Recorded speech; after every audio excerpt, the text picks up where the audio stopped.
नमस्कार, मैं हूं Amod Srivastava. Amazing thought, amazing message, amazing information की दिशा में एक कदम और आगे।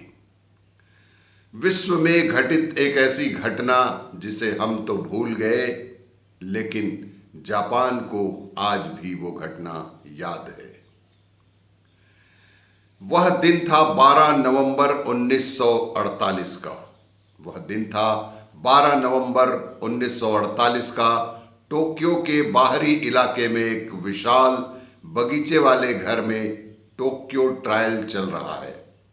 द्वितीय विश्व युद्ध में हारने के बाद जापान के तत्कालीन प्रधानमंत्री तोजो सहित 55 जापानी युद्ध बंदियों का मुकदमा चालू है। तोजो सहित 55 जापानी युद्ध बंदियों का मुकदमा चल रहा था। इनमें से 28 लोगों की पहचान क्लास ए शांति भंग का अपराध युद्ध अपराधियों के रूप में की गई है। यदि सिद्ध हो जाता है तो एकमात्र सजा मृत्यु दंड का है। यदि सिद्ध हो जाता है तो इस अपराध का एकमात्र दंड मृत्यु दंड है। दुनिया भर के 11 अंतर्राष्ट्रीय न्यायाधीश दोषी की घोषणा कर रहे हैं। दोषी दोषी। अचानक एक गर्जना, दोषी नहीं। अचानक एक गर्जना हुई कि दोषी नहीं। दालान में एक सन्नाटा छा गया। दालान में एक सन्नाटा सा छा गया। वह अकेला असंतुष्ट कौन है? वह अकेला असंतुष्ट कौन है? उनका नाम था राधा विनोद पाल। भारत से एक न्यायाधीश थे। उनका नाम था राधा विनोद पाल, जो भारत के एक बेहद ज्ञानी न्यायाधीश थे। 1886 में पूर्वी बंगाल के कुंभ में उनका जन्म हुआ। उनकी मां ने अपने घर और गाय की देखभाल करके जीवन यापन किया। बालक राधा विनोद गांव के प्राथमिक विद्यालय के पास ही गाय को चराने ले जाया करते थे। जब शिक्षक स्कूल में पढ़ाते थे तो राधा विनोद बाहर से सुनते थे। एक दिन स्कूल इंस्पेक्टर शहर से स्कूल का दौरा करने आए। उन्होंने कक्षा में प्रवेश करने के बाद छात्रों से कुछ प्रश्न पूछे। सब बच्चे चुप थे। जब इंस्पेक्टर ने बच्चों से सवाल पूछे तब राधा ने कक्षा की खिड़की के बाहर से कहा, मुझे आपके सभी सवालों का जवाब पता है। और उसने एक एक करके इन सभी सवालों के जवाब दिए। इंस्पेक्टर ने कहा, अद्भुत। इंस्पेक्टर ने कहा, अद्भुत, आप किस कक्षा में पढ़ते हो? जवाब आया, मैं नहीं पढ़ता, मैं यहां एक गाय को चराता हूं।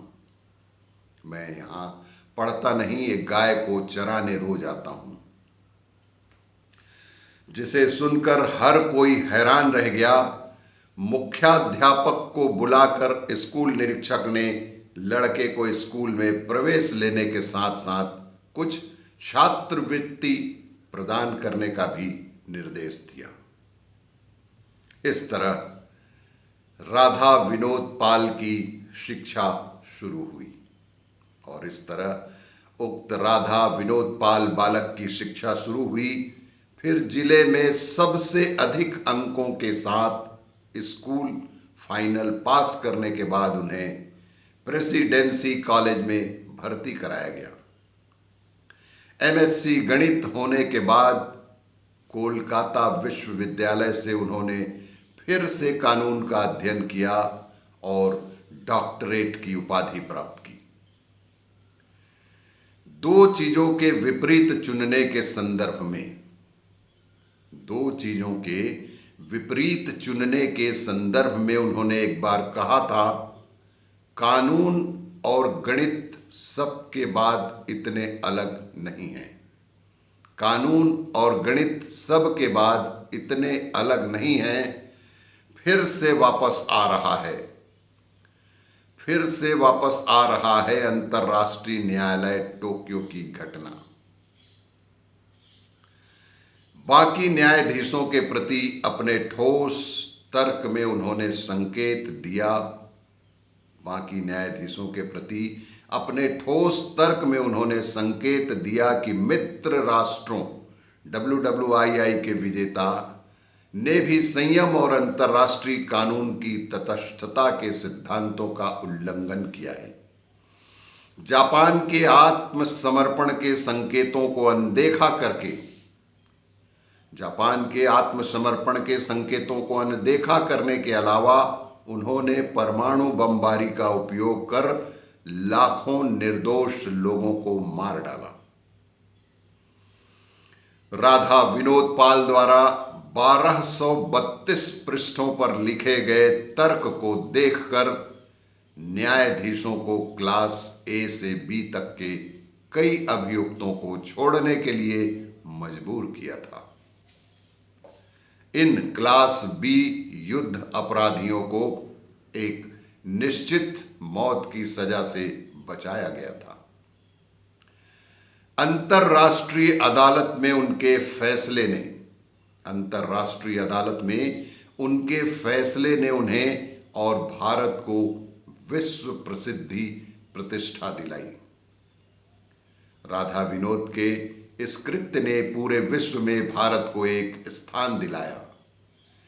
जापान इस महान व्यक्ति का सम्मान करता है, जापान इस महान व्यक्ति का सम्मान करता है। 1966 में सम्राट हिरोहितो ने उन्हें देश के सर्वोच्च नागरिक सम्मान कोक्को कुनासाओ से सम्मानित किया। टोक्यो और क्योटो में 2 व्यस्त सड़कों का नाम उनके नाम पर रखा गया है। उनके निर्णय को कानूनी पाठ्यक्रम में भी शामिल किया गया है।